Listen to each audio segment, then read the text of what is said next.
9th ചാപ്റ്ററിൻ്റെ ഡിസ്കഷനാണ് നടത്താൻ ബാക്കിയുള്ളത്. അതാണ് നമ്മൾ നടത്തുന്നത്. ഇനി 9th 10th ആണ് ബാക്കിയുള്ളത്. അതിൽ 9th ചാപ്റ്ററിൻ്റെ ഡിസ്കഷനാണ് നമ്മൾ നടത്തുന്നത്. അപ്പോൾ അതിൻ്റെ അകത്ത് ചാപ്റ്റർ 9 ഇൻ്റർനെറ്റ്, ഇതിൻ്റെ ഫോക്കസ് ഏരിയ ബേസ്ഡ് ഡിസ്കഷനാണ് നമ്മൾ നടത്തുക. അപ്പോൾ ആദ്യം ഈ 9th ചാപ്റ്ററിൻ്റെ പേര് തന്നെ ഇൻ്റർനെറ്റ് എന്നാണ് ചാപ്റ്ററിൻ്റെ പേര്. അപ്പോൾ എന്താണ് ഇൻ്റർനെറ്റ്? ഇൻ്റർനെറ്റിലെ സർവീസസ്, 4 സർവീസസ് ആണ് നമ്മൾക്ക് പഠിക്കാനുള്ളത്. World wide web, search engine, email, social media, social network. അപ്പോൾ ഇങ്ങനെ 4 സർവീസസ്, അതിൻ്റെ ക്യാരക്ടറിസ്റ്റിക്സും അഡ്വാൻറ്റേജസും ഡിസഡ്വാൻറ്റേജസും ഒക്കെ പഠിക്കാനുണ്ട്. പിന്നെ ഉള്ളത് സൈബർ ത്രെഡ്സ് 5 എണ്ണം. ഇത്രയും കാര്യങ്ങളാണ് നമുക്ക് ഫോക്കസ് ചെയ്യുക. അപ്പം ഞാൻ ക്ലാസ് എടുക്കുമ്പോൾ നിങ്ങളോട് പറഞ്ഞിട്ടുണ്ട്, വളരെ ലോങ് ആയിട്ടുള്ളൊരു ചാപ്റ്റർ ആയിരുന്നു ഈ ചാപ്റ്റർ 9 എന്ന് പറയുന്നത്. ഒരുപാട് കാര്യങ്ങൾ, എങ്ങനെ ഇൻ്റർനെറ്റ് കണക്ഷൻ എടുക്കാം, എടുത്ത ഇൻ്റർനെറ്റ് കണക്ഷൻ എങ്ങനെ ഷെയർ ചെയ്യാം, അങ്ങനെ ഒരുപാട് കാര്യങ്ങൾ പഠിക്കുന്ന ഒരു ചാപ്റ്റർ ആയിരുന്നു. പക്ഷേ ഇതിൻ്റെ ഫോക്കസ് ഏരിയയിൽ വളരെ കുറച്ച് കാര്യങ്ങൾ മാത്രമേ ഇൻക്ലൂഡ് ചെയ്തിട്ടുള്ളൂ. സ്ട്രിക്ട്ലി അത് ഫോളോ ചെയ്തിട്ടാണ് നമ്മൾ ഈ ക്ലാസ് മുമ്പോട്ട് പോവുക. അപ്പോൾ ഇൻ്റർനെറ്റ്, ആദ്യം നമ്മൾ ഇൻ്റർനെറ്റിൻ്റെ ഡെഫിനിഷൻ പറഞ്ഞുകൊണ്ടാണ് ചാപ്റ്റർ സ്റ്റാർട്ട് ചെയ്യുന്നത്. ഇൻ്റർനെറ്റിനെ ഇങ്ങനെയാണ് ഡിഫൈൻ ചെയ്തിരിക്കുന്നത്. Internet is a system of interlinked hyper text documents. Interlinked hyper text ഡോക്യുമെൻറ്റ്സിൻ്റെ ഒരു സിസ്റ്റത്തെയാണ് നമ്മൾ ഇൻ്റർനെറ്റ് എന്ന് പറയുന്നത്. അപ്പോൾ ഇത് നമ്മൾ ഡിസ്കസ് ചെയ്ത സമയത്ത് എന്താണ് ഹൈപ്പർ ടെക്സ്റ്റ് ഡോക്യുമെൻറ്റ്സ് എന്ന് പറഞ്ഞായിരുന്നു. ഹൈപ്പർ ടെക്സ്റ്റ് ഡോക്യുമെന്റ്സ് എന്താണെന്ന് നമ്മൾ ഡിസ്കസ് ചെയ്തിട്ടുണ്ടായിരുന്നു. നമ്മൾ ഈ വെബ് പേജസ് ക്രിയേറ്റ് ചെയ്യാൻ വേണ്ടിയിട്ട് നമ്മൾ ഉപയോഗിക്കുന്ന ഇമെയിൽ ആണെങ്കിലും, അല്ലെങ്കിൽ നമ്മൾ ഉപയോഗിക്കുന്ന ഫേസ്ബുക്ക് ആണെങ്കിലും, അല്ലെങ്കിൽ നമ്മൾ ഏതൊരു വെബ് പേജ് വിസിറ്റ് ചെയ്യുകയാണെങ്കിലും, ഏതൊരു വെബ് പേജും ഡെവലപ്പ് ചെയ്യാൻ വേണ്ടിയിട്ട് HTML എന്ന് പറയുന്ന ലാംഗ്വേജ് ആണ് ഉപയോഗിക്കുന്നത്. Hyper text markup language. ഈ HTML എന്ന് പറയുന്ന ലാംഗ്വേജ് ഉപയോഗിച്ച് നമ്മൾ ഡെവലപ്പ് ചെയ്തിരിക്കുന്ന പേജുകളെ, വെബ് പേജുകളെ നമ്മൾ വിളിക്കുന്ന പേരാണ് ഹൈപ്പർ ടെക്സ്റ്റ് ഡോക്യുമെന്റ്സ്. വെബ് പേജസിനെ പറയുന്ന വേറൊരു പേരാണ് ഹൈപ്പർ ടെക്സ്റ്റ് ഡോക്യുമെന്റ്സ്. അപ്പൊ ഇങ്ങനെയുള്ള ഹൈപ്പർ ടെക്സ്റ്റ് ഡോക്യുമെന്റ്സിനെ ഇന്റർലിങ്ക് ചെയ്ത് വെച്ചിരിക്കുന്നത് ഒരു കളക്ഷൻ, ഒരു സിസ്റ്റത്തെയാണ് നമ്മൾ ഇന്റർനെറ്റ് എന്ന് വിളിക്കുന്നത്. അപ്പൊ നമ്മൾ ആദ്യം ഫോർ എക്സാമ്പിൾ നമ്മൾ ഗൂഗിൾ എടുക്കുന്നു. ഗൂഗിൾ എടുത്തിട്ട് നമുക്ക് സെർച്ച് ചെയ്യാൻ വേണ്ടിയിട്ട് ഒരു ബോക്സ് ഉണ്ട്. നമ്മൾ സെർച്ച് ചെയ്യുന്നു. സെർച്ച് ചെയ്യുന്ന സമയത്ത് നമുക്ക് റിസൾട്ട് കിട്ടുന്നു. അതിലൊരു ലിങ്കിൽ ക്ലിക്ക് ചെയ്യുന്ന സമയത്ത് ഒരു വെബ് പേജിലേക്ക് നമ്മൾ മൂവ് ചെയ്യുന്നു. അവിടെ നമുക്ക് വേറെ എന്തെങ്കിലും അറിയണമെങ്കിൽ അതിൻ്റെ അകത്തുനിന്ന് ഒരു ലിങ്ക് ക്ലിക്ക് ചെയ്ത് അടുത്ത വെബ് പേജിലേക്ക് മൂവ് ചെയ്യുന്നു. ഇങ്ങനെ മൂവ് ചെയ്ത് നമ്മൾക്ക് പോകാൻ പറ്റുന്നത് എന്തുകൊണ്ടാണ്? ഇതെല്ലാം ലിങ്ക്ഡ് ആണ്. ഇത് ഇതിനോട് ലിങ്ക്ഡ് ആണ്, ഈ അടുത്ത വെബ് പേജിനോട് ലിങ്ക്ഡ് ആണ്. അങ്ങനെ ഇന്റർലിങ്ക്ഡ് ആയിട്ടുള്ള ഒരുപാട് ഹൈപ്പർ ടെക്സ്റ്റ് ഡോക്യുമെന്റ്സിന്റെ ഒരു കളക്ഷനെയാണ് നമ്മൾ ഇന്റർനെറ്റ് എന്ന് പറയുന്നത്. അപ്പൊ ഇതിനകത്ത് നിങ്ങൾ ആ ഡെഫിനിഷൻ മാത്രമേ ഓർത്തിരിക്കേണ്ട ആവശ്യമുള്ളൂ. ഹൈപ്പർ ടെക്സ്റ്റ് ഡോക്യുമെന്റ് എന്താണെന്നോ എങ്ങനെയാണ് ഇന്റർലിങ്ക് ചെയ്യുന്നതോ എന്നൊന്നും നിങ്ങൾ പഠിക്കേണ്ട ആവശ്യമില്ല. ഇതൊക്കെ നിങ്ങൾ സെക്കൻഡ് ഇയറിൽ പഠിക്കാൻ പോകുന്ന കാര്യങ്ങളാണ്. അപ്പോൾ നിങ്ങൾ ഈ ഇന്റർനെറ്റിന്റെ ഡെഫിനിഷൻ മാത്രം ഓർത്തിരിക്കുക. Internet is a system of interlinked hyper text documents. Internet is a system of interlinked hyper text documents. ഈ കാര്യമാണ് നിങ്ങൾ ഓർത്തിരിക്കേണ്ടത്. ഇനി അടുത്ത സെക്ഷനിൽ നമ്മൾ സർവീസസ് ഓൺ ഇന്റർനെറ്റ് ആണ് പഠിക്കുന്നത്. സർവീസസ് ഓൺ ഇന്റർനെറ്റ്, അതാണ് നമ്മുടെ ഫോക്കസ് ഏരിയയിൽ ഇൻക്ലൂഡ് ചെയ്തിരിക്കുന്ന ഫസ്റ്റ് പാർട്ട് എന്ന് പറയുന്നത് സർവീസസ് ഓൺ ഇന്റർനെറ്റ്. അതിൽ 4 സർവീസസ് ആണ് മെയിനായിട്ടും നമുക്ക് പഠിക്കേണ്ടത്. ഒന്നാമത്തേത് www, രണ്ടാമത്തേത് സെർച്ച് എൻജിൻ, മൂന്നാമത്തേത് ഇമെയിൽ, നാലാമത്തേത് സോഷ്യൽ നെറ്റ്വർക്ക്. എൻ്റെ സ്പെല്ലിങ്ങിൻ്റെ കാര്യം ഞാൻ നിങ്ങളോട് പല പ്രാവശ്യം പറഞ്ഞിട്ടുണ്ട്. ഇത് സോഷ്യൽ എന്നാണ് നിങ്ങൾ വായിക്കേണ്ടത്. സോഷ്യൽ നെറ്റ്വർക്ക് എന്നാണോ സോഷ്യൽ മീഡിയ എന്നാണ് നമ്മൾ എഴുതിയത്? സോഷ്യൽ നെറ്റ്വർക്ക് അല്ല. സോഷ്യൽ നെറ്റ്വർക്ക് എന്ന് പറയുന്നത് സോഷ്യൽ മീഡിയയുടെ ക്ലാസിഫിക്കേഷനിൽ വരുന്ന ഒരെണ്ണമാണ് സോഷ്യൽ മീഡിയ. അപ്പോൾ ഇങ്ങനെ 4 സർവീസസ് ആണ് നമ്മൾ ആദ്യമേ ഈ ചാപ്റ്ററിൽ ഡിസ്കസ് ചെയ്യേണ്ടത്. അപ്പോൾ അതിൻ്റെ അകത്തെ ഫസ്റ്റ് വൺ ആണ് www അല്ലെങ്കിൽ വേൾഡ് വൈഡ് വെബ് എന്ന് പറയുന്നത്. www അല്ലെങ്കിൽ വേൾഡ് വൈഡ് വെബ്. അപ്പോൾ ഈ www എന്ന് പറയുന്നത്, അതിന് നമ്മൾ ഇങ്ങനെയാണ് ഡിഫൈൻ ചെയ്തിരിക്കുന്നത്. It is A client server system in which consist of millions of clients and servers connected together. ഒരുപാട് ക്ലയൻസിനെയും സെർവേഴ്സിനെയും ഒരുമിച്ച് കണക്ട് ചെയ്ത് വെച്ചിരിക്കുന്ന ഒരു ക്ലയന്റ് സെർവർ സിസ്റ്റമാണ് ഇന്റർനെറ്റ് എന്ന് പറയുന്നത്. അപ്പോൾ അതിനു മുമ്പേ നമ്മൾ എന്താണ് ക്ലയന്റ് സെർവർ സിസ്റ്റം എന്ന് പഠിക്കണം. ക്ലാസ് എടുത്തപ്പോൾ ഞാൻ നിങ്ങൾക്ക് പറഞ്ഞു തന്നിട്ടുള്ളതാണ്. അത് നമ്മൾ ശരിക്കും 8ാം പാഠത്തിൽ നമ്മൾ ക്ലയന്റ് സെർവർ ആർക്കിടെക്ചർ ഒക്കെ പഠിച്ചിട്ടായിരുന്നു 9ാമത്തെ പാഠത്തിലേക്ക് വന്നിരുന്നത്. പക്ഷേ അത് ഫോക്കസ് ഏരിയയിൽ ഇൻക്ലൂഡഡ് അല്ലാത്തതുകൊണ്ടാണ് നമ്മളത് പഠിക്കാതിരുന്നത്. എന്നാലും ഞാനിപ്പം നിങ്ങൾക്ക് മനസ്സിലാക്കാൻ വേണ്ടിയിട്ട് ഒരിക്കൽ കൂടി പറഞ്ഞു തരാം. നിങ്ങളത് ഓർത്തിരിക്കേണ്ട ആവശ്യമൊന്നുമില്ല, നിങ്ങൾക്ക് മനസ്സിലാക്കാൻ വേണ്ടി മാത്രം പറയുകയാണ്. ക്ലയന്റ് സെർവർ ആർക്കിടെക്ചർ ആണെങ്കിൽ 2 തരത്തിലുള്ള കമ്പ്യൂട്ടേഴ്സിനെയാണ് നെറ്റ്വർക്കിലേക്ക് കണക്ട് ചെയ്തിട്ടുണ്ടാവുക. ക്ലയന്റ് കമ്പ്യൂട്ടേഴ്സും സെർവർ കമ്പ്യൂട്ടേഴ്സും. അപ്പോൾ ഈ ക്ലയന്റ് കമ്പ്യൂട്ടറിന് എന്തെങ്കിലും സർവീസസ് വേണമെങ്കിൽ സെർവറിനോട് റിക്വസ്റ്റ് ചെയ്യാം. ഈ സെർവർ ഗ്രാൻഡ് ചെയ്ത് കഴിഞ്ഞാൽ മാത്രമേ ക്ലയന്റിന് ആ റിക്വസ്റ്റ് ചെയ്തിരിക്കുന്ന കാര്യം എന്താണോ അതിനെ എൻജോയ് ചെയ്യാൻ വേണ്ടിയിട്ട് പറ്റത്തുള്ളൂ. അപ്പോൾ ഇങ്ങനെയുള്ള ഒരു ആർക്കിടെക്ചറാണ് ക്ലയന്റ് സെർവർ ആർക്കിടെക്ചർ. ക്ലയന്റിന് സ്വന്തമായിട്ട് ഒരു കാര്യങ്ങളും ചെയ്യാൻ വേണ്ടിയിട്ട് പറ്റത്തില്ല. അപ്പോൾ ഫോർ എക്സാമ്പിൾ നമ്മളുടെ മൊബൈൽ ഫോണിന്റെ കേസ് എടുക്കാം. അപ്പോൾ നമ്മൾ ഫേസ്ബുക്ക് ഉപയോഗിക്കുന്നവരാണ്, അല്ലെങ്കിൽ വാട്സാപ്പ് നമ്മുടെ ഏറ്റവും നമുക്ക് സിമ്പിൾ ആയിട്ടുള്ളൊരു എക്സാമ്പിളാണ് വാട്സപ്പിന്റെ കാര്യം. അപ്പോൾ നമ്മൾ വാട്സപ്പിന്റെ കേസ് എടുക്കുക. അപ്പോൾ വാട്സപ്പിൽ മെസ്സേജസ് വരുന്നു.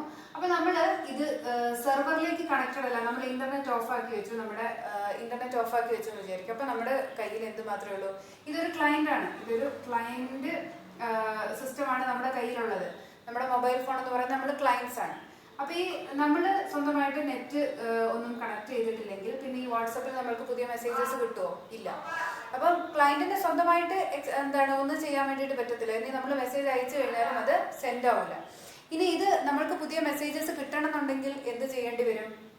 ഈ ക്ലയന്റ് നെറ്റ് ഓൺ ആക്കി ഇത് സെർവറിനോട് കണക്ട് ചെയ്യും. സെർവർ കമ്പ്യൂട്ടറിൽ നിന്ന് പുതിയ മെസ്സേജസ് നമ്മൾ മെസ്സേജ് അയക്കണമെങ്കിൽ നേരെ സെർവറിലേക്ക് അയക്കുന്നു, സെർവർ അത് റിസീവറിലേക്ക് അയക്കുന്നു. അതേപോലെ തന്നെ വേറെ ആരെങ്കിലും നമ്മൾക്ക് മെസ്സേജ് അയച്ചിട്ടുണ്ടെങ്കിൽ അത് നേരെ സെർവറിൽ വരുന്നു, സെർവറിൽ നിന്നാണ് ക്ലയന്റിന്റെ അടുത്തേക്ക് വരുന്നത്. അപ്പൊ ഈ നടുവിൽ ഈ സെർവർ എന്ന് പറയുന്ന ആളുണ്ടെങ്കിൽ മാത്രമേ ഈ കമ്മ്യൂണിക്കേഷൻ പോസിബിൾ ആവുള്ളൂ. 2 ക്ലയൻസ് തമ്മിൽ നേരിട്ടുള്ള കമ്മ്യൂണിക്കേഷൻ ഒരിക്കലും പോസിബിൾ അല്ല. അപ്പൊ 2 തരത്തിലുള്ള നേരിട്ട് കമ്മ്യൂണിക്കേറ്റ് ചെയ്യാൻ ക്ലയൻസ് തമ്മിൽ കമ്മ്യൂണിക്കേറ്റ് ചെയ്യാൻ പറ്റില്ല. അപ്പം നേരിട്ട് കമ്മ്യൂണിക്കേറ്റ് ചെയ്യാൻ പറ്റാത്ത ഇങ്ങനെയുള്ള കമ്പ്യൂട്ടേഴ്സിനെ നമ്മൾ വിളിക്കുന്ന പേരാണ് ക്ലയൻസ്. ഈ ക്ലയന്റുകൾക്ക് സർവീസ് പ്രൊവൈഡ് ചെയ്യാൻ വേണ്ടിയിട്ടിരിക്കുന്ന കമ്പ്യൂട്ടറിനെ നമ്മൾ വിളിക്കുന്ന പേരാണ് സെർവർ. അപ്പൊ ഇങ്ങനെ 2 തരത്തിലുള്ള കമ്പ്യൂട്ടേഴ്സ് എക്സിസ്റ്റ് ചെയ്യുന്ന ഒരു സിസ്റ്റത്തെ നമ്മൾ വിളിക്കുന്ന പേരാണ് ക്ലയന്റ് സെർവർ ആർക്കിടെക്ചർ. വേറൊരു ആർക്കിടെക്ചറും കൂടി ഉണ്ട്, പിയർ ടു പിയർ ആർക്കിടെക്ചർ എന്ന് പറയുന്ന ഒരു ആർക്കിടെക്ചർ ഉണ്ട്. പിയർ ടു പിയർ ആണെങ്കിൽ എല്ലാവരും ഒരേപോലെയാണ്, ക്ലയന്റുകളോ സെർവറുകളോ ഇല്ല. ആർക്ക് വേണമെങ്കിലും ആരോട് വേണമെങ്കിലും ഇന്ററാക്ട് ചെയ്യോ മെസ്സേജ് അയക്കുകയോ ചെയ്യാൻ പറ്റുന്ന ഒരു സിസ്റ്റമാണ് പിയർ ടു പിയർ എന്ന് പറയുന്ന സിസ്റ്റം.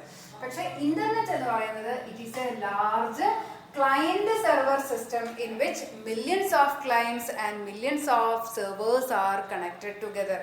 Millions of ലക്ഷക്കണക്കിന് ക്ലയന്റുകളെയും സെർവറുകളെയും ഇന്റർകണക്ട് ചെയ്തിരിക്കുന്ന ഒരു നെറ്റ്വർക്കിനെയാണ് നമ്മൾ ഇന്റർനെറ്റ് എന്ന് പറയുന്നത്.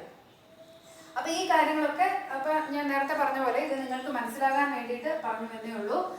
നിങ്ങൾ എന്താണ് ക്ലയന്റ് സെർവർ ആർക്കിടെക്ചർ എന്ന് നിങ്ങൾ മനസ്സിലാക്കിയിരിക്കണം. കാരണം നിങ്ങൾ ഈ +1 പഠിച്ച് +2ലേക്ക് പോകുമ്പോൾ ഒന്നും പഠിക്കാതെ ഫോക്കസ് ഏരിയയിൽ ഇല്ല എന്ന് പറഞ്ഞിട്ട് ഒന്നും പഠിക്കാതെ പോയിട്ട് കാര്യമില്ല. അപ്പൊ നിങ്ങൾക്ക് മനസ്സിലാക്കാൻ വേണ്ടിയിട്ട് ജസ്റ്റ് പറഞ്ഞു എന്നേ ഉള്ളൂ. നിങ്ങൾ എക്സാം പോയിന്റ് ഓഫ് വ്യൂവിൽ നിങ്ങൾ പഠിക്കേണ്ടത് വാട്ട് ഈസ് WWW എന്ന് ചോദിച്ചു കഴിഞ്ഞാൽ അതിന്റെ ഡെഫിനിഷൻ ആയിട്ട് നിങ്ങൾ ഇത്രയും മാത്രം, എന്താണ് ക്ലയന്റ് സെർവർ എന്ന് നിങ്ങൾ അറിഞ്ഞിരിക്കേണ്ട ആവശ്യമില്ല, ഇത്രയും മാത്രം അറിഞ്ഞാൽ മതി. World wide web or WWW is a large client server architecture. It is a large client server architecture in which millions of clients and millions of servers are connected together. ലക്ഷക്കണക്കിന് ക്ലയന്റുകളെ സെർവറുകളെ interconnect ചെയ്തിരിക്കുന്ന ഒരു client server architecture ആണ് world wide web അല്ലെങ്കിൽ WWW എന്ന് പറയുന്നത്. ഇനി each server has a collection of hypertext documents. ഓരോ സെർവറിലും എന്തുണ്ട്? ഹൈപ്പർ ടെക്സ്റ്റ് ഡോക്യുമെന്റ്സിന്റെ കളക്ഷൻ ഉണ്ട്. That can be accessed using internet. Internet ഉപയോഗിച്ച് ആക്സസ് ചെയ്യാൻ വേണ്ടിയിട്ട് പറ്റുന്ന ഹൈപ്പർ ടെക്സ്റ്റ് ഡോക്യുമെന്റുകളാണ് എവിടെയുള്ളത്? ഈ WWWയിലെ ഓരോ സെർവറിന്റെ അകത്തും ഉള്ളത്. അപ്പൊ ക്ലയന്റുകൾക്ക് എന്ത് ചെയ്യാൻ വേണ്ടിയിട്ട് പറ്റും? ഈ സെർവറിൽ നിന്നും ഈ ഹൈപ്പർ ടെക്സ്റ്റ് ഡോക്യുമെന്റ്സിനെ ഉപയോഗിക്കാൻ വേണ്ടിയിട്ട് പറ്റും. ഈ ഹൈപ്പർ ടെക്സ്റ്റ് ഡോക്യുമെന്റ്സിൽ എന്തൊക്കെ ഉണ്ടാവും? ടെക്സ്റ്റുകൾ ഉണ്ടാവും, വീഡിയോ ഉണ്ടാവും, ഇമേജസ് ഉണ്ടാവും, ആനിമേഷൻസ് ഉണ്ടാവും. ഇതെല്ലാം കൂടെ ചേർത്തിട്ടാണ് വെബ് പേജസ്. ഞാൻ ആദ്യം നിങ്ങളോട് പറഞ്ഞു ഹൈപ്പർ ടെക്സ്റ്റ് ഡോക്യുമെന്റ്സ് എന്ന് പറയുന്ന വെബ് പേജസ് തന്നെയാണ്. അപ്പോൾ പല വെബ് പേജും തുറക്കുമ്പോൾ ഇമേജസും ടെക്സ്റ്റും എല്ലാം നിങ്ങൾക്ക് കാണാൻ പറ്റും. അപ്പോൾ ഇതെല്ലാം കൂടെ ചേർത്തിട്ടാണ് എന്തുണ്ടാക്കിയിരിക്കുന്നത്, ഹൈപ്പർ ടെക്സ്റ്റ് ഡോക്യുമെന്റ്സ് ഉണ്ടാക്കിയിരിക്കുന്നത്. അപ്പൊ ഇനി ഇതിനെ ആക്സസ് ചെയ്യാൻ വേണ്ടിയിട്ട് WWWനെ നമ്മൾ പറഞ്ഞു ഇന്റർനെറ്റ് ഉപയോഗിച്ചാണ് ആക്സസ് ചെയ്യുക എന്ന് പറഞ്ഞു. ഇന്റർനെറ്റ് ഉപയോഗിച്ച് ആക്സസ് ചെയ്യാൻ വേണ്ടിയിട്ട് ഉപയോഗിക്കുന്ന സോഫ്റ്റ്വെയറിന്റെ പേരാണ് web browser. That is an important question. അതൊരു 1 മാർക്ക് ക്വസ്റ്റ്യൻ ആയിട്ട് ചോദിക്കാൻ വളരെയധികം സാധ്യതയുള്ളതാണ്. വെബ് ബ്രൗസർ എന്ന് പറയുന്നത് വേൾഡ് വൈഡ് വെബിലുള്ള വെബ് പേജസിനെ ആക്സസ് ചെയ്യാൻ വേണ്ടിയിട്ട് ഉപയോഗിക്കുന്ന സോഫ്റ്റ്വെയറിന്റെ പേരാണ് വെബ് ബ്രൗസർ എന്ന് പറയുന്നത്. വെബ് ബ്രൗസറിന്റെ എക്സാമ്പിൾസും നിങ്ങൾ ഓർത്തിരിക്കണം. ഗൂഗിൾ ക്രോം എന്ന് പറയുന്നത് ഒരു വെബ് ബ്രൗസറാണ്. മൊസില്ല ഫയർഫോക്സ് എന്ന് പറയുന്നത് ഒരു വെബ് ബ്രൗസറാണ്. സഫാരി എന്ന് പറയുന്നത് ഒരു വെബ് ബ്രൗസറാണ്. ഇന്റർനെറ്റ് എക്സ്പ്ലോറർ എന്ന് പറയുന്ന ഒരു വെബ് ബ്രൗസറാണ്. ഇതെല്ലാം വെബ് ബ്രൗസേഴ്സിന്റെ എക്സാമ്പിൾസ് ആണ്. ഇനി ഒരു ചെറിയൊരു വാക്കും കൂടെ നിങ്ങൾ ഇതിനകത്ത് ഓർത്തിരിക്കാനുണ്ട്. Web browsing. Web browsing.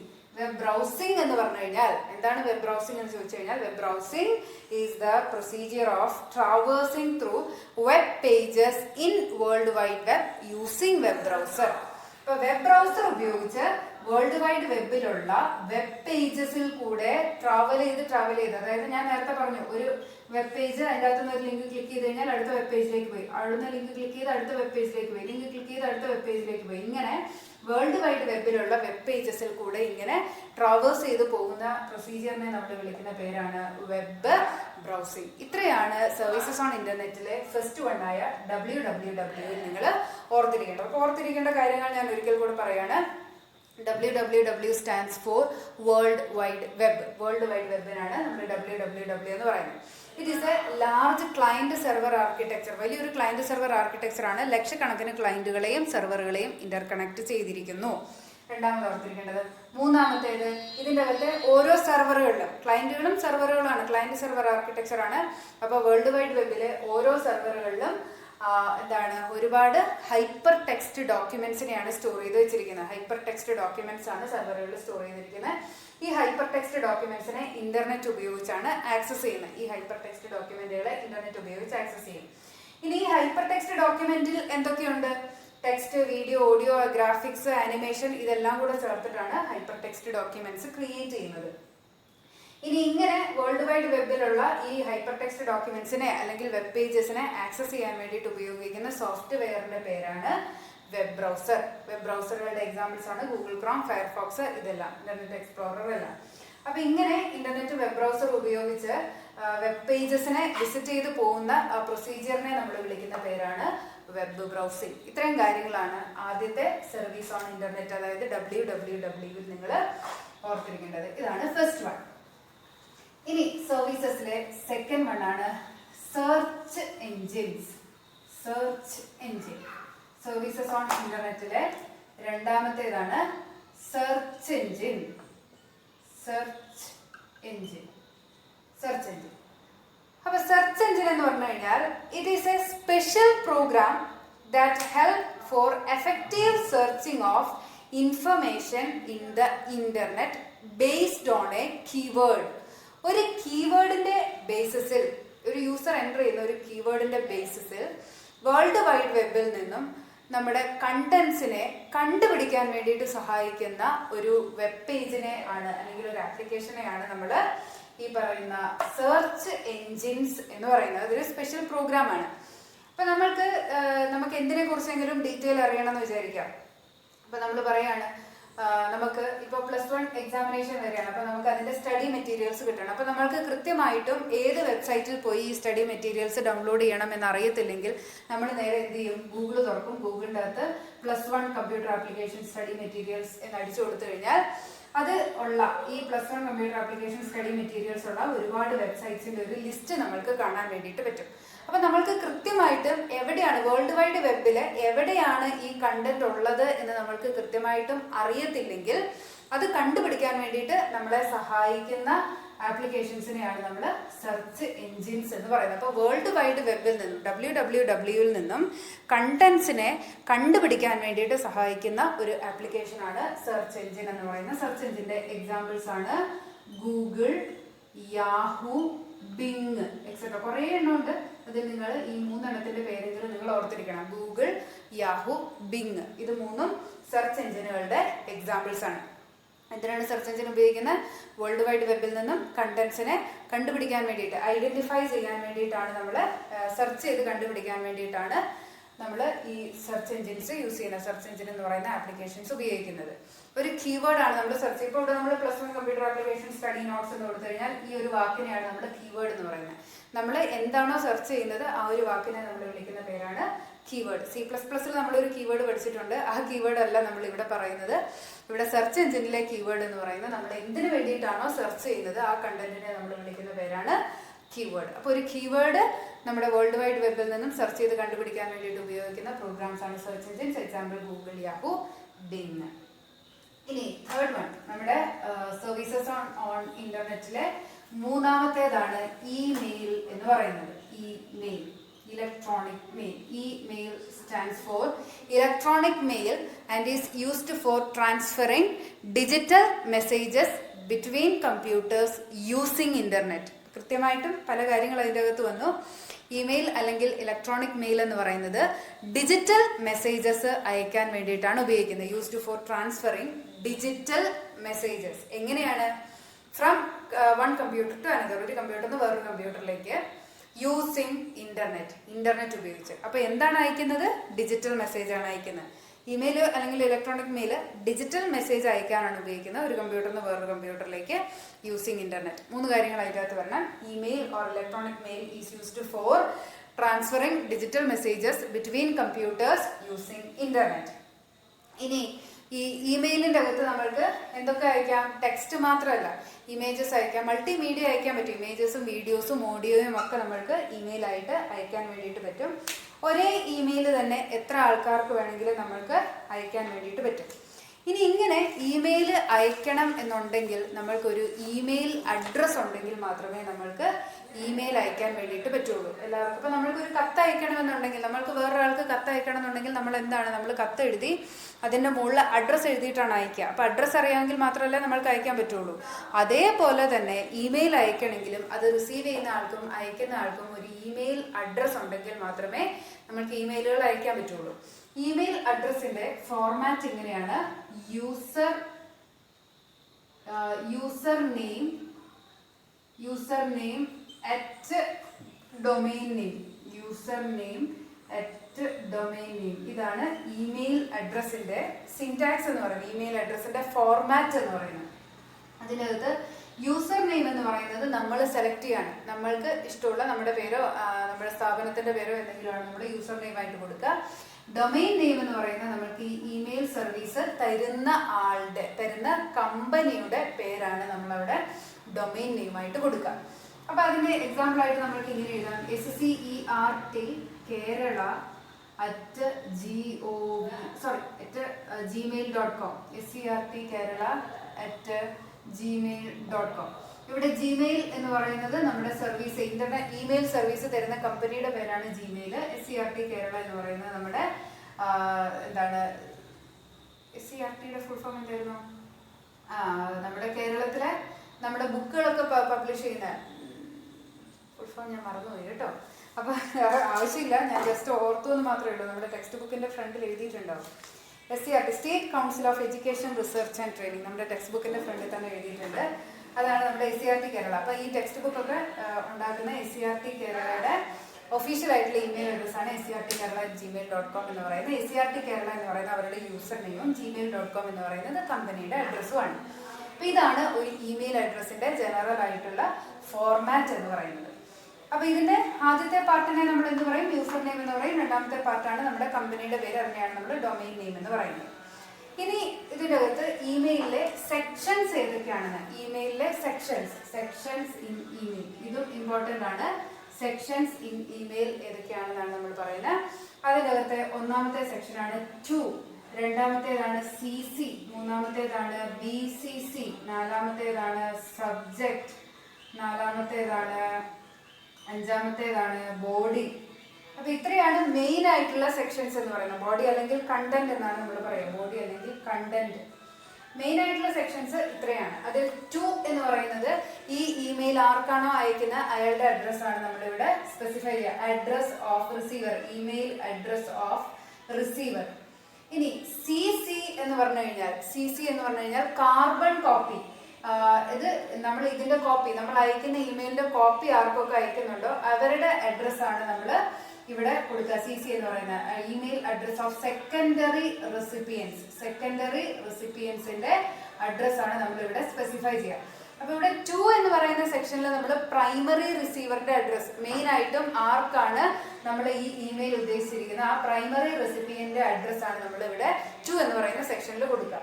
C C എന്ന് പറയുന്ന സെക്ഷനിൽ നമ്മൾ സെക്കൻഡറി റെസിപ്പിയൻസിന്റെ അഡ്രസ് ആണ് കൊടുക്കുക. സെക്കൻഡറി റെസിപ്പിയൻസ് എന്ന് പറഞ്ഞു കഴിഞ്ഞാൽ ഈ 2ൽ പറഞ്ഞിരിക്കുന്ന ആളെ കൂടാതെ ആർക്കൊക്കെ അയക്കണം, അത് നമ്മൾ സി സിയിൽ കൊടുക്കും. ഇനി മൂന്നാമത്തേതാണ് BCC, stands for blind carbon copy. Blind carbon കോപ്പിയുടെ പ്രത്യേകത ഇതാണ്, ഈ 2ലും സി സിയിലും ഉള്ള ആൾക്കാർക്ക് ഒരിക്കലും എന്ത് കാണാൻ പറ്റില്ല, ഈ BCCയിലുള്ള ആൾക്കാരെ കാണാൻ പറ്റില്ല. അയാൾക്കും ഈ BCCയിൽ നമ്മൾ ആരുടെയൊക്കെ അഡ്രസ്സ് സ്പെസിഫൈ ചെയ്തിട്ടുണ്ടോ അവർക്കും ഈ മെസ്സേജ് കിട്ടും, ഇമെയിൽ കിട്ടും. പക്ഷെ ഈ 2കാർക്കും സി സിക്കാർക്കും ഈ BCCയിലുള്ള ആൾക്കും കൂടെ അയച്ചിട്ടുണ്ട് എന്നുള്ളത് അറിയാൻ വേണ്ടിയിട്ട് പറ്റില്ല. ഫോർ എക്സാമ്പിൾ, നമ്മൾ ഇവിടെ 2 എന്ന് പറയുന്ന സെക്ഷനിൽ നമ്മൾ എ എന്ന് പറയുന്ന ആൾക്ക് അയച്ചു, സി സി എന്ന് പറയുന്ന സെക്ഷനിൽ ബിക്കും സിക്കും അയച്ചു, BCC എന്ന് പറയുന്ന സെക്ഷനിൽ ഡിക്കും ഇക്കും അയച്ചു. അപ്പൊ ഈ എനെയും ബിനെയും സിനെയും എക്കും ബിക്കും സിക്കും കാണാൻ പറ്റും. എക്ക് ബിനെ സിനെ കാണാം, ബിക്ക് എനെ സിനെ കാണാം, സിക്ക് എയുടെയും ബിയുടെയും അഡ്രസ്സ് കാണാൻ വേണ്ടിയിട്ട് പറ്റും. അപ്പൊ ഇവർക്ക് എല്ലാവർക്കും ഈ മെയിൽ കിട്ടിയിട്ടുണ്ടെന്ന് അതിൽ നിന്ന് അവർക്ക് മനസ്സിലാക്കാൻ പറ്റും. പക്ഷെ ഈ DE എന്ന് പറയുന്ന 2 ആൾക്കാർക്ക് കൂടെ ഈ മെയിൽ അയച്ചിട്ടുണ്ട് ആക്ച്വലി, കാരണം അവരെ BCCയിൽ സ്പെസിഫൈ ചെയ്തിട്ടുണ്ട്. അവർക്ക് ആ മെയിൽ കിട്ടും, പക്ഷെ അത് ആർക്കും അറിയാൻ പറ്റില്ല, എക്കും ബിക്കും സിക്കും അറിയാൻ പറ്റില്ല, ഡിക്കും ഇക്കും ഈ ഇമെയിൽ കിട്ടിയിട്ടുണ്ട് എന്നുള്ള കാര്യം. അപ്പൊ അങ്ങനെയുള്ളവരെ, അതായത് പ്രൈമറി റെസിപ്പിയന്റും സെക്കൻഡറി റെസിപ്പിയന്റും അറിയാതെ ഏതെങ്കിലും ഒരു മൂന്നാമതൊരു റിസീവറിന് ഈ മെയിൽ അയക്കണമെങ്കിലാണ് നമ്മൾ BCC എന്ന് പറയുന്ന സെക്ഷൻ ഉപയോഗിക്കുക. Blind carbon copy. പിന്നെ വരുന്ന subject, short description about the content. ഈ നമ്മൾ അയക്കുന്ന ഇമെയിലിന്റെ കണ്ടന്റിനെ കുറിച്ചുള്ള ഒരു ഷോർട്ട് ഡിസ്ക്രിപ്ഷൻ ആണ് എവിടെ കൊടുക്കുക, ഈ സബ്ജക്ട് എന്ന് പറയുന്ന സ്ഥലത്ത് കൊടുക്കുക. ഇനി ലാസ്റ്റ് വൺ ആണ് കണ്ടന്റ്. കണ്ടന്റ് എന്ന് പറയുന്നത് എന്താണ്, the actual message we are sending. It is the actual message to be send. അപ്പൊ ഇത്രയാണ് മെയിൻ സെക്ഷൻസ് ഓഫ് ഇമെയിൽ. ഇത് കൂടാതെ വേറെ കുറെ ഉണ്ട് അതിൻ്റെ അകത്ത്. Send button, reply button, attach button എന്നൊക്കെ പറഞ്ഞിട്ട് നമ്മുടെ ടെക്സ്റ്റ് ബുക്കിലുണ്ട്. പക്ഷെ നമ്മൾ അതൊന്നും ഫോക്കസ് ഏരിയയിൽ അത്ര ഇമ്പോർട്ടൻ്റ് ആയിട്ടുള്ളതല്ല. അത് നമ്മുടെ സെക്ഷൻസ് എന്ന് പറയുമ്പോൾ മെയിൻ ആയിട്ടും ഈ 5 സെക്ഷൻസ് ആണ് ഓർത്തിരിക്കേണ്ടത്. 2 CC, BCC, സബ്ജക്ട്, കണ്ടന്റ്. 2 എന്ന് പറയുന്നത് address of primary recipients, CC എന്ന് പറയുന്നത് carbon copy address of secondary recipients, BCC എന്ന് പറയുന്നത് address of ternary recipients. The addresses in the primary and secondary recipients cannot see the blind carbon copy, ternary recipients. പിന്നെ subject എന്ന് പറയുന്നത് short description of content, content എന്ന് പറയുന്നത് actual message to be send. അപ്പൊ ഇത്രയാണ് sections of email എന്ന് പറയുന്നത്. ഇനി ഈ ഇമെയിലിന്റെ അഡ്വാൻറ്റേജസും ഡിസഡ്വാൻറ്റേജസും ആണ് നമ്മൾ ഡിസ്കസ് ചെയ്യുന്നത്. അപ്പൊ അതിൽ ആദ്യം നമ്മൾ അഡ്വാൻറ്റേജസ് ആണ് പറയുക. Advantages of email. അതിൻ്റെ അകത്തെ ആദ്യത്തേത് സ്പീഡ്. ഇതൊന്നും എക്സ്പ്ലെയിൻ ചെയ്യേണ്ട ആവശ്യമില്ല, ജസ്റ്റ് നമ്മൾ പറഞ്ഞു പോയാൽ മാത്രം മതി. സ്പീഡ്, വളരെ പെട്ടെന്ന്. നമ്മളൊരു കത്താണെങ്കിൽ കൊണ്ട് ഇവിടുന്ന് എഴുതണം, അത് ഒട്ടിക്കണം, പോസ്റ്റ് ഓഫീസിൽ കൊണ്ടിടണം, പോസ്റ്റ് ഓഫീസിൽ നിന്ന് അതെടുത്ത് സീല് വെച്ച് അടുത്ത പോസ്റ്റ് ഓഫീസിൽ എത്തിച്ച് അത് അവിടെ എത്തിച്ച് ഒക്കെ വരുമ്പോഴത്തേക്കും 2-3 ദിവസം കഴിയും. അതേസമയം ഇമെയിൽ ആണെങ്കിൽ നമ്മൾ ജസ്റ്റ് നമ്മുടെ കമ്പ്യൂട്ടറിൽ ടൈപ്പ് ചെയ്യുന്നു അല്ലെങ്കിൽ മൊബൈലിൽ ടൈപ്പ് ചെയ്യുന്നു, സെൻഡ് ബട്ടൺ അമർത്തിയാൽ അന്നേരം തന്നെ അത് റിസീവറിന്റെ അടുത്ത് എത്തുന്നു. ഇതാണ് first advantage, speed. Second one, easy to use. ഉപയോഗിക്കാൻ എളുപ്പമാണ്. മറ്റേതുപോലെ നമ്മൾ പശ എടുക്കണ്ട, സ്റ്റാമ്പ് മേടിക്കണ്ട, ഒട്ടിക്കണ്ട, കൊണ്ട് പോസ്റ്റ് ചെയ്യണ്ട, വാങ്ങി പൊട്ടിച്ച് വായിക്കണ്ട, ഇതൊന്നുമില്ല. Easy to use. ഇനി മൂന്നാമത്തേതാണ് ക്യാൻ സെൻഡ് അറ്റാച്ച്മെന്റ്സ്. നമ്മൾക്ക് ഇതിന്റെ കൂട്ടത്തിൽ ഫോട്ടോ അയക്കാം, വീഡിയോ അയക്കാം, ഗ്രാഫിക്സ് അയക്കാം, ടെക്സ്റ്റ് അയക്കാം. ഇപ്പൊ നമ്മൾ കത്ത് അയക്കുന്നതിലും കൂടുതൽ തരത്തിലുള്ള ഡാറ്റകൾ നമ്മൾക്ക് ഇമെയിൽ ആയിട്ട് അയക്കാൻ വേണ്ടിയിട്ട് പറ്റും. അഞ്ചാമത്തേതാണ് എൻവയൺമെന്റ് ഫ്രണ്ട്ലി. നമ്മൾ ഈ കത്ത് എഴുതാൻ പേപ്പറിനൊക്കെ വേണ്ടിയിട്ട് നമ്മൾ ഒരുപാട് മരമൊക്കെ മുറിക്കേണ്ട ആവശ്യം വരും. പക്ഷെ ഇമെയിൽ ആണെങ്കിൽ അതിൻ്റെ ഒന്നും ആവശ്യമില്ല, പേപ്പർ ഒന്നും വേസ്റ്റ് ആവുന്നില്ല. പിന്നെ അഞ്ചാമത്തെ അഡ്വാൻറ്റേജ് ആണ് ലെസ് കോസ്റ്റ്. പൈസ കുറവാണ്, സ്റ്റാമ്പിന്റെ പൈസ, പോസ്റ്റേജിന്റെ പൈസ ഒന്നും കൊടുക്കേണ്ട ആവശ്യമില്ല. ആറാമത്തെ അഡ്വാൻറ്റേജ് ആണ് അവൈലബിൾ എനിവെയർ എനി ടൈം. ഇപ്പൊ നമ്മളൊരു അഡ്രസ്സിലേക്ക് കത്ത് അയക്കുകയാണെങ്കിൽ, ഇപ്പം അയാൾ, ഇപ്പൊ ഞാനൊരു കത്ത് അയച്ചു, അല്ല, എനിക്കൊരു കത്ത് വന്നു, ഞാൻ സ്ഥലത്തില്ലെങ്കിൽ പിന്നെ എനിക്കത് കിട്ടില്ല. ഞാൻ തിരിച്ചിവിടെ എത്തുമ്പോൾ മാത്രമേ എനിക്ക് ആ കത്ത് പൊട്ടിച്ച് വായിക്കാൻ പറ്റുള്ളൂ. അതേസമയം ഇമെയിൽ ആണെങ്കിൽ എവിടുന്ന് വേണമെങ്കിലും ഏത് സമയത്ത് വേണമെങ്കിലും അത് അവൈലബിൾ ആണ്. ഇത്രയാണ് ഇമെയിലിൻ്റെ അഡ്വാൻറ്റേജസ്. പിന്നെ ഇമെയിലിൻ്റെ ഡിസഡ്വാൻറ്റേജസ് രണ്ടെണ്ണമാണ്. ഈ വൈറസ് ഉള്ള ഇമെയിൽസ്, വൈറസ് കണ്ടെയ്നിങ് ഇമെയിൽസ് ഉണ്ടാകാൻ സാധ്യതയുണ്ട്. പിന്നെ വരുന്നത് ജങ്ക് മെയിൽസ്. ഡിസഡ്വാൻറ്റേജസ് രണ്ടെണ്ണമാണ്. ജങ്ക് മെയിൽസ് എന്ന് പറയുന്നത് എന്താണ്? Mails that are send for advertisement പർപ്പസിന് വേണ്ടിയിട്ട് അയക്കുന്ന മെയിലുകളെയാണ് നമ്മൾ ജങ്ക് മെയിൽസ് എന്ന് പറയുന്നത്. അപ്പോൾ ഇങ്ങനെ കുറേ എണ്ണം ബിസിനസ് പ്രൊമോഷനൊക്കെ ആയിട്ട് ഒരുപാട് എണ്ണം വരുമ്പോൾ നമ്മൾക്ക് അത് ബുദ്ധിമുട്ടാണ്. പിന്നെ അതേപോലെ തന്നെ വൈറസ് എന്ന് പറയുമ്പോൾ എന്താണ്? കമ്പ്യൂട്ടറിലെ ഹാംഫുൾ ആയിട്ടുള്ള സോഫ്റ്റ്വെയർസിനെയാണ് വൈറസ് എന്ന് പറയുന്നത്. അപ്പോൾ കമ്പ്യൂട്ടറിലെ ഡാറ്റ മോഷ്ടിക്കാനോ അല്ലെങ്കിൽ ഡാറ്റ നശിപ്പിക്കാനോ ഒക്കെ വേണ്ടിയിട്ട് ഇമെയിലിൽ കൂടെ വൈറസുകൾ അയച്ചു വരാനുള്ള സാധ്യത കൂടുതലാണ്. അപ്പോൾ ഇത്രയാണ് ഈ ഇമെയിലിൻ്റെ അഡ്വാൻറ്റേജസും ഡിസഡ്വാൻറ്റേജസും. ഇതിൻ്റെ അകത്ത് അഡ്വാൻറ്റേജസ് ഓഫ് ഇമെയിലും ഡിസഡ്വാൻറ്റേജസ് ഓഫ് ഇമെയിലും വളരെ ഇമ്പോർട്ടൻ്റ് ആണ്. ആ സെക്ഷനിൽ നിന്ന് ചോദിക്കാൻ വളരെയധികം സാധ്യതയുണ്ട്. അപ്പോൾ അത് കൃത്യമായിട്ടും പഠിച്ചിരിക്കാൻ ശ്രദ്ധിക്കുക. അപ്പോൾ നമ്മൾ മൂന്നാമത്തെ സർവീസാണ്, ഇൻ്റർനെറ്റിൻ്റെ മൂന്നാമത്തെ സർവീസാണ് ഇമെയിൽ എന്ന് പറയുന്നത്. Email digital message between computers through using internet ഉപയോഗിച്ച് കമ്പ്യൂട്ടറുകൾ തമ്മിൽ ഡിജിറ്റൽ മെസ്സേജ് അയക്കുന്നതാണ് ഇമെയിൽ. ഇമെയിലിൽ കൂടെ ടെക്സ്റ്റും ഇമേജസും വീഡിയോസും മൾട്ടിമീഡിയ എല്ലാം അയക്കാൻ പറ്റും. ഇമെയിൽ അയക്കണമെങ്കിൽ നിർബന്ധമായിട്ട് നമ്മൾക്കൊരു ഇമെയിൽ അഡ്രസ്സ് ഉണ്ടായിരിക്കണം. ഇമെയിൽ അഡ്രസ്സിൻ്റെ ഫോർമാറ്റ് എന്ന് പറയുന്നത് യൂസർ നെയിം അറ്റ് ഡൊമൈൻ നെയിമാണ്. യൂസർ നെയിം നമുക്ക് ചൂസ് ചെയ്യാം. ഡൊമൈൻ നെയിം എന്ന് പറയുന്നത് നമ്മൾക്ക് ഇമെയിൽ അഡ്രസ്സ് പ്രൊവൈഡ് ചെയ്യുന്ന കമ്പനിയുടെ അഡ്രസ്സാണ് ഡൊമൈൻ നെയിം എന്ന് പറയുന്നത്. പിന്നെ നമ്മൾ സെക്ഷൻസ് പറഞ്ഞു, 2CC, BCC, സബ്ജക്റ്റ്, കണ്ടന്റ്, പിന്നെ അഡ്വാൻറ്റേജസും ഡിസഡ്വാൻറ്റേജസും. ഇത്രയും കാര്യങ്ങളാണ് ഇമെയിൽ എന്ന് പറയുന്ന ഇൻ്റർനെറ്റിൻ്റെ സർവീസിൽ നിങ്ങൾ ഓർത്തിരിക്കേണ്ട കാര്യങ്ങൾ. ഇനി സർവീസസ് ഓൺ ഇൻ്റർനെറ്റിലെ ലാസ്റ്റ് വണ്ണാണ് സോഷ്യൽ നെറ്റ്വർക്ക്. നാലാമത്തേതാണ് സോഷ്യൽ നെറ്റ്വർക്ക്. സർവീസസ് ഓൺ ഇൻ്റർനെറ്റിലെ ലാസ്റ്റ് വൺ സോഷ്യൽ നെറ്റ്വർക്ക്, നാലാമത്തേതാണ്. അപ്പോൾ സോഷ്യൽ നെറ്റ്വർക്ക് എന്ന് പറയുന്നതല്ല, സോഷ്യൽ നെറ്റ്വർക്ക് എന്ന് പറയുന്നത് സോഷ്യൽ മീഡിയയുടെ ഒരു സബ് ഡിവിഷനാണ്. അപ്പോൾ സോഷ്യൽ മീഡിയ. അപ്പോൾ നാലാമത്തെ നമ്മുടെ എന്തിനാണ്? സർവീസസ് ഓൺ ഇൻ്റർനെറ്റിൻ്റെ ലാസ്റ്റ് വൺ, നാലാമത്തേതാണ് സോഷ്യൽ മീഡിയ. ഞാൻ ഈ വീഡിയോ റെക്കോർഡ് ചെയ്തുകൊണ്ടിരിക്കുന്നത് ഓണത്തിൻ്റെ ദിവസമാണ്. അപ്പോൾ സദ്യയൊക്കെ കഴിച്ചിട്ടുള്ള ഒരു ഹാങ് ഓവറിലാണ്, അതുകൊണ്ടാണ് ഇടയ്ക്കിടയ്ക്ക് മാറിപ്പോകുന്നത്. അപ്പോൾ ഈ നാലാമത്തേത് സോഷ്യൽ മീഡിയ എന്ന് പറയുന്നത് ആണ് നമ്മുടെ സർവീസ് ഓൺ ഇൻ്റർനെറ്റിലെ ലാസ്റ്റ് വൺ. സോഷ്യൽ മീഡിയ എന്ന് പറയുന്നത് ഇൻഡിവിജ്വൽസിന് ചെറിയ കമ്മ്യൂണിറ്റീസ് ഒക്കെ ക്രിയേറ്റ് ചെയ്തിട്ട് അവരുടെ ഐഡിയാസ് ഒക്കെ ഷെയർ ചെയ്യാൻ വേണ്ടിയിട്ടുള്ള ഒരു പ്ലാറ്റ്ഫോമാണ് സോഷ്യൽ മീഡിയ എന്ന് പറയുന്നത്. അപ്പോൾ social media is a platform four sharing individual creations, there ideas etcetera. നമ്മുടെ ഐഡിയാസും ക്രിയേഷൻസും ഒക്കെ ഷെയർ ചെയ്യാൻ വേണ്ടിയിട്ടുള്ള ഒരു ഓൺലൈൻ പ്ലാറ്റ്ഫോമിനെയാണ് നമ്മൾ സോഷ്യൽ മീഡിയ എന്ന് പറയുന്നത്. അപ്പോൾ സോഷ്യൽ മീഡിയയെ നമ്മൾ 5, 6 എത്ര എണ്ണമായിട്ടാണ് ക്ലാസിഫൈ ചെയ്യുന്നത്?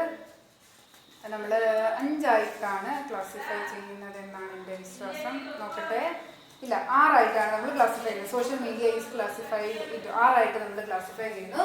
അതിൻ്റെ അകത്തെ ഫസ്റ്റ് വണ്ണാണ് ഇൻ്റർനെറ്റ്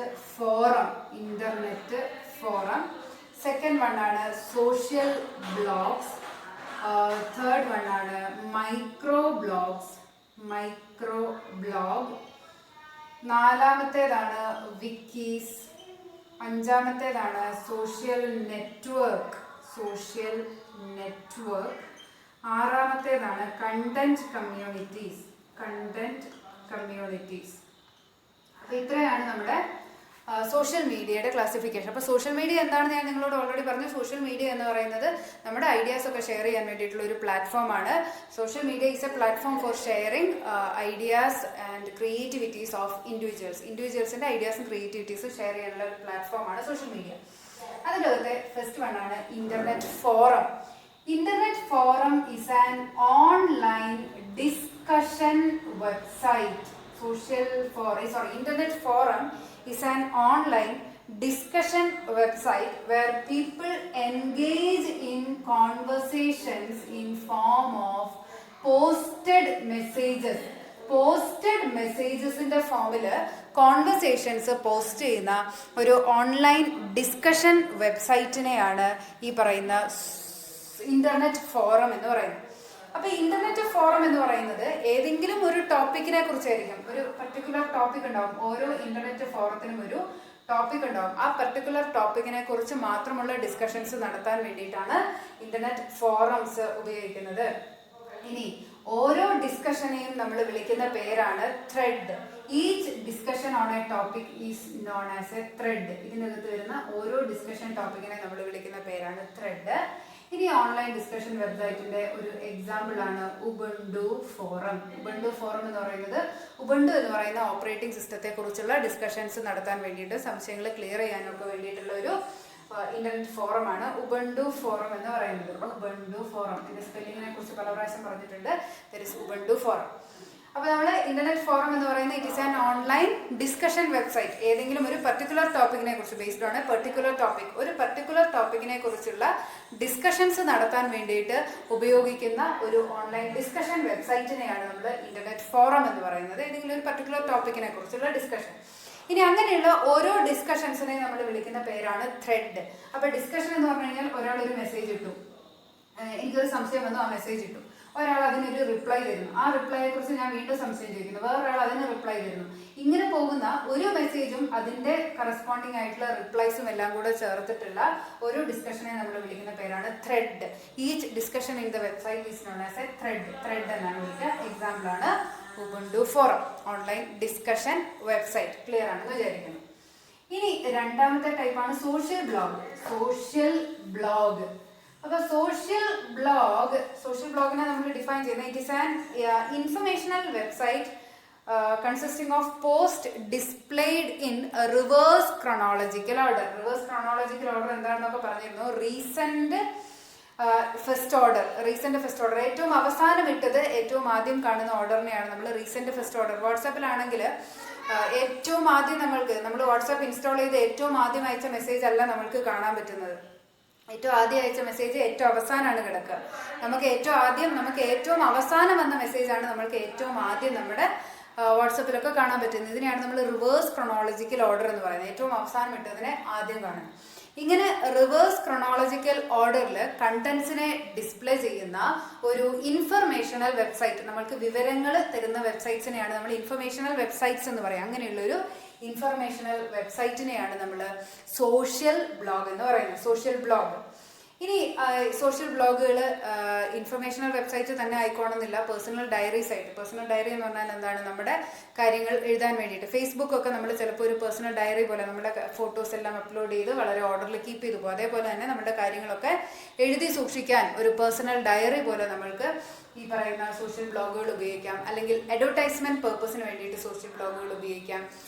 അല്ലെങ്കിൽ എഡ്യൂക്കേഷണൽ പെർപ്പസിന് വേണ്ടിയിട്ട് ഉപയോഗിക്കാം. അങ്ങനെ മൾട്ടിപ്പിൾ യൂസിന് വേണ്ടിയിട്ട് ഉപയോഗിക്കാൻ പറ്റുന്ന ഒരു ഇൻഫർമേഷണൽ വെബ്സൈറ്റിനെയാണ് നമ്മൾ സോഷ്യൽ ബ്ലോഗ് എന്ന് പറയുന്നത്. അതിന്റെ കാര്യം ഇതാണ്. റിവേഴ്സ് ക്രോണോളജിക്കൽ ഓർഡറിലാണ് അതിൻ്റെ അകത്ത് കണ്ടന്റ്സ് ഡിസ്പ്ലേ ചെയ്യുക. ഏറ്റവും അവസാനം ഇട്ടത് ആദ്യം എന്നുള്ള രീതിയിലാണ്. ഈ സോഷ്യൽ ബ്ലോഗിങ് പ്രൊവൈഡ് ചെയ്യുന്ന വെബ്സൈറ്റ്സിന്റെ എക്സാമ്പിൾസ് ആണ് blogger.com, wordpress.com. ഈ ബ്ലോഗിങ്ങിനെ കുറിച്ചൊക്കെ ഞാൻ ക്ലാസ് എടുത്തപ്പോൾ നിങ്ങൾക്ക് വിശദമായിട്ട് പറഞ്ഞു തന്നിട്ടുണ്ട്. ഈ ബ്ലോഗിങ് എങ്ങനെയാണ് നമ്മളുടെ കണ്ടന്റ്സ് എക്സ്പ്രസ് ചെയ്യാൻ വേണ്ടിയിട്ട് ഉപയോഗിക്കുക എന്നൊക്കെയുള്ള കാര്യം ഞാൻ ചാപ്റ്റർ പഠിപ്പിച്ചപ്പോൾ പറഞ്ഞതാണ്. അതൊന്നും ഞാൻ ഇപ്പോൾ എക്സ്പ്ലെയിൻ ചെയ്യുന്നില്ല. നമ്മളിപ്പോൾ റിസൾട്ട് ഓറിയന്റഡ് ടീച്ചിങ് ആണ്. നമ്മൾ ആ കാര്യം മാത്രം പറയുന്നു. സോഷ്യൽ ബ്ലോഗ് എന്ന് പറയുന്നത് it is an informational website for that contains post in reverse chronological order. Recent first order, ഏറ്റവും അവസാനം ഇട്ടത് ആദ്യം വരുന്ന രീതിയിലുള്ള ഒരു വിവരങ്ങൾ തരാൻ വേണ്ടിയിട്ട് ഉപയോഗിക്കുന്ന ഇൻഫർമേഷണൽ വെബ്സൈറ്റിനെയാണ് നമ്മൾ സോഷ്യൽ ബ്ലോഗ് എന്ന് പറയുന്നത്. പേഴ്സണൽ ഡയറീസ് ആയിട്ട് ഉപയോഗിക്കാം. അഡ്വർടൈസ്മെന്റിന് വേണ്ടിയിട്ടൊക്കെ നമ്മൾക്ക് ഈ പറയുന്ന സോഷ്യൽ ബ്ലോഗുകൾ ഉപയോഗിക്കാം. എക്സാമ്പിൾസ് ആണ് blogger.com, wordpress.com. ഇനി അടുത്തതാണ് മൈക്രോ ബ്ലോഗ് എന്ന് പറയുന്നത്. Micro blogs are used for exchanging short messages, video links, individual messages that has a spontaneous influence on public opinion. Public ഒപ്പീനിയനെ വളരെ അധികം ഇൻഫ്ലുവൻസ് ചെയ്യുന്ന രീതിയിൽ, ബാധിക്കുന്ന രീതിയിൽ ഉള്ള ഒരു ചെറിയ പോസ്റ്റുകളൊക്കെ ഇടാൻ പറ്റുന്ന വെബ്സൈറ്റുകളെ നമ്മൾ വിളിക്കുന്ന പേരാണ് മൈക്രോ ബ്ലോഗ്. അതിന്റെ എക്സാമ്പിൾ പറഞ്ഞാൽ കൂടുതൽ വ്യക്തമായിട്ട് നിങ്ങൾക്ക് മനസ്സിലാവും. ട്വിറ്റർ, നമ്മൾ ശശി തരൂരിന്റെയും മോഡിയുടെയും ഒക്കെ ട്വിറ്ററും ട്വീറ്റിങ്ങും ഒക്കെ പറഞ്ഞ് നമ്മൾ വിശദമായിട്ട് ക്ലാസ് എടുത്തതാണ്. അതിലേക്കൊന്നും ഞാൻ പോകുന്നില്ല. അപ്പോൾ ട്വിറ്റർ എന്ന് പറയുന്നത് നിങ്ങൾക്ക് ക്ലിയർ ആയിട്ട് മനസ്സിലായിട്ടുണ്ടാകും. ട്വിറ്റർ എന്ന് പറയുന്നത് ഒരു സോഷ്യൽ നെറ്റ്വർക്ക് അല്ല, സോഷ്യൽ നെറ്റ്വർക്ക് ആയിട്ടാണ് നമ്മൾ പൊതുവെ കണക്കാക്കുന്നതെങ്കിൽ പോലും അതിൻ്റെ എക്സാക്ട് ക്ലാസിഫിക്കേഷൻ എന്ന് പറയുന്നത് അതൊരു മൈക്രോ ബ്ലോഗാണ്. ട്വിറ്റർ എന്ന് പറയുന്ന ഒരു മൈക്രോ ബ്ലോഗാണ്. ചെറിയ ഷോർട്ട് മെസ്സേജസ് ആയിട്ടും വീഡിയോ ലിങ്ക്സ് ആയിട്ടും ഇമേജസ് ഒക്കെ ആയിട്ട് നമ്മൾക്ക് അതിൻ്റെ അകത്ത് പോസ്റ്റുകൾ ഇടാൻ വേണ്ടിയിട്ട് പറ്റും. അത് പബ്ലിക് ഒപ്പീനിയനെ കാര്യമായിട്ടും ഇൻഫ്ലുവൻസ് ചെയ്യാൻ കേപ്പബിലിറ്റി ഉള്ളതാണ് മൈക്രോ ബ്ലോഗ്സ് എന്ന് പറയുന്നത്. അതിൻ്റെ എക്സാമ്പിളാണ് ട്വിറ്റർ. അപ്പോൾ മൈക്രോ ബ്ലോഗ് എന്ന് പറഞ്ഞാൽ ഇത്രയാണ് നിങ്ങൾ എഴുതേണ്ടത്. Micro blogs are websites that provides provision for uploading messages as short messages, short text അല്ലെങ്കിൽ video links, images etcetera that can influence the public spontaneously. വളരെ പെട്ടെന്ന് പബ്ലിക്കിനെ ഇൻഫ്ലുവൻസ് ചെയ്യുന്ന രീതിയിലുള്ള ചെറിയ മെസ്സേജസും ഇമേജസും വീഡിയോ ലിങ്കുകളും ഒക്കെ ഇടാൻ പറ്റുന്ന ഒരു വെബ്സൈറ്റിനെയാണ് നമ്മൾ മൈക്രോ ബ്ലോഗ് എന്ന് പറയുന്നത്. അതിൻ്റെ എക്സാമ്പിളാണ് ട്വിറ്റർ. ഇനി next one, wikis. Wikis are websites that permits people to add or edit its content. അതായത് ഒരു വെബ്സൈറ്റ്, നമ്മൾക്ക് സാധാരണഗതിയിൽ ഒരു വെബ്സൈറ്റ് കാണാൻ മാത്രമേ പറ്റുള്ളൂ. അതിൻ്റെ അകത്ത് ഇൻഫർമേഷൻസ് ഒക്കെ വായിച്ച് മനസ്സിലാക്കാൻ മാത്രമേ നമുക്ക് പറ്റുള്ളൂ. അതേസമയം അതിൻ്റെ അകത്തേക്ക് യൂസറിന് തന്നെ, ഉപയോഗിക്കുന്ന ആൾക്കാർക്ക്, നമ്മളെ പോലെയുള്ള ആൾക്കാർക്ക് പുതിയ കണ്ടന്റ് ആഡ് ചെയ്യാനും ഓൾറെഡി ഉള്ള കണ്ടന്റിനെ എഡിറ്റ് ചെയ്യാനും പെർമിറ്റ് ചെയ്യുന്ന തരത്തിലുള്ള വെബ്സൈറ്റ്സിനെ നമ്മൾ വിളിക്കുന്ന പേരാണ് വിക്കീസ്. അപ്പം നമ്മൾ ഈ ആര് എന്ത് ഇടുന്നതും വളരെ പെട്ടെന്ന് ഈ വിക്കീസ് അങ്ങ് അക്സെപ്റ്റ് ചെയ്യൊന്നുമില്ല. അതിന് അവരുടെ ഒരു എഡിറ്റോറിയൽ ബോർഡ് ഉണ്ട്. അപ്പം നമ്മൾ എന്തൊക്കെ മാറ്റങ്ങൾ വരുത്തുന്നു, നമ്മൾ എന്തൊക്കെ പുതിയ കണ്ടന്റ്സ് ആഡ് ചെയ്യുന്നു എന്നുള്ളത് ഈ എഡിറ്റോറിയൽ ബോർഡ് ചെക്ക് ചെയ്തുകൊണ്ടിരിക്കും.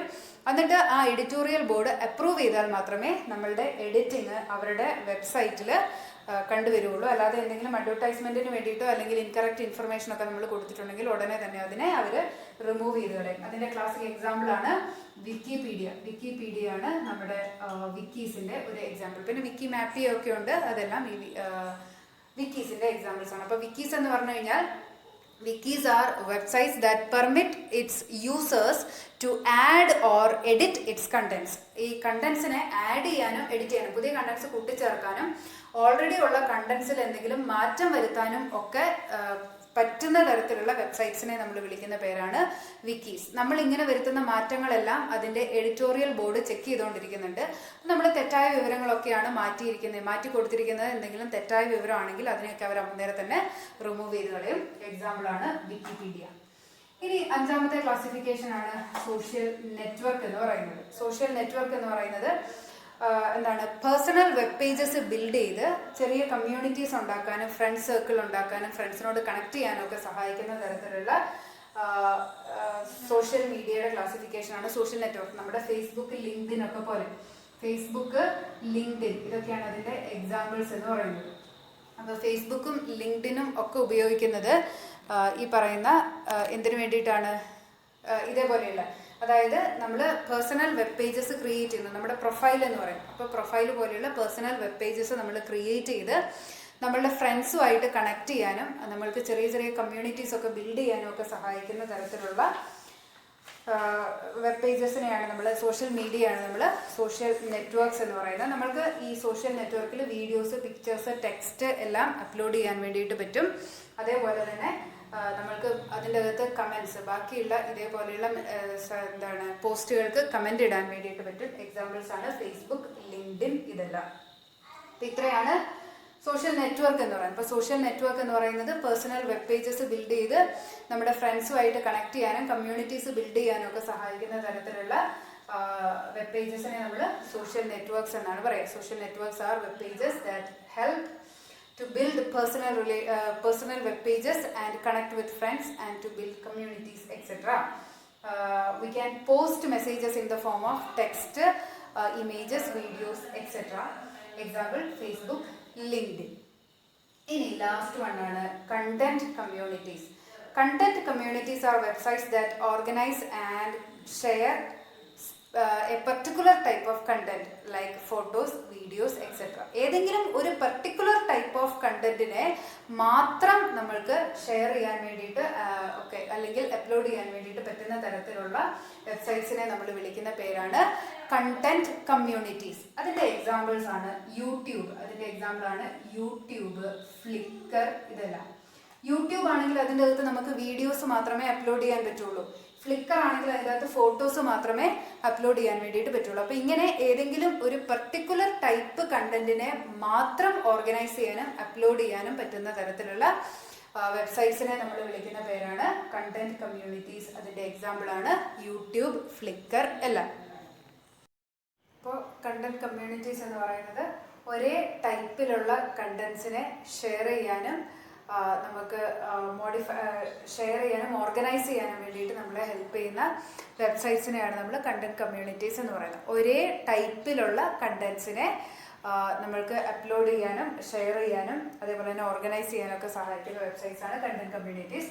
അതിൻ്റെ എക്സാമ്പിൾസ് നമ്മൾ പറഞ്ഞു യൂട്യൂബും ഫ്ലിക്കറുമാണ്. യൂട്യൂബ് എന്ന് പറയുന്നത് വീഡിയോകളെ ഓർഗനൈസ് ചെയ്യാൻ വേണ്ടിയിട്ട് നമ്മളെ സഹായിക്കുന്ന ഒരു വെബ്സൈറ്റ് ആണ്. ഫ്ലിക്കർ എന്ന് പറയുന്നത് ഇമേജസിനെ അല്ലെങ്കിൽ ഗൂഗിൾ ഫോട്ടോസ് ഉണ്ട്. ഗൂഗിൾ ഫോട്ടോസ് എന്ന് പറയുന്നത് ഇമേജസിനെ നമ്മൾക്ക് ഓർഗനൈസ് ചെയ്യാൻ വേണ്ടിയിട്ട് നമ്മളെ ഹെൽപ്പ് ചെയ്യുന്ന ഒരു വെബ്സൈറ്റ് ആണ് ഈ പറയുന്ന ഫ്ലിക്കർ അല്ലെങ്കിൽ ഗൂഗിൾ ഫോട്ടോസ് ഒക്കെ. അപ്പോൾ ഇതേപോലെ ഏതെങ്കിലും ഒരു പർട്ടിക്കുലർ ടൈപ്പ് ഓഫ് കണ്ടന്റിനെ മാത്രം ഓർഗനൈസ് ചെയ്യാൻ പറ്റുന്ന രീതിയിലുള്ള വെബ്സൈറ്റ്സിനെ നമ്മൾ വിളിക്കുന്ന പേരാണ് കണ്ടന്റ് കമ്മ്യൂണിറ്റീസ്. അപ്പോൾ ഈ 6 എണ്ണമാണ് സോഷ്യൽ മീഡിയയുടെ ക്ലാസിഫിക്കേഷൻസ് എന്ന് പറയുന്നത്. Internet forum, social blog, micro blog, wikis, social networks and content communities. ഇത്രയാണ് സോഷ്യൽ മീഡിയയുടെ ക്ലാസിഫിക്കേഷൻ.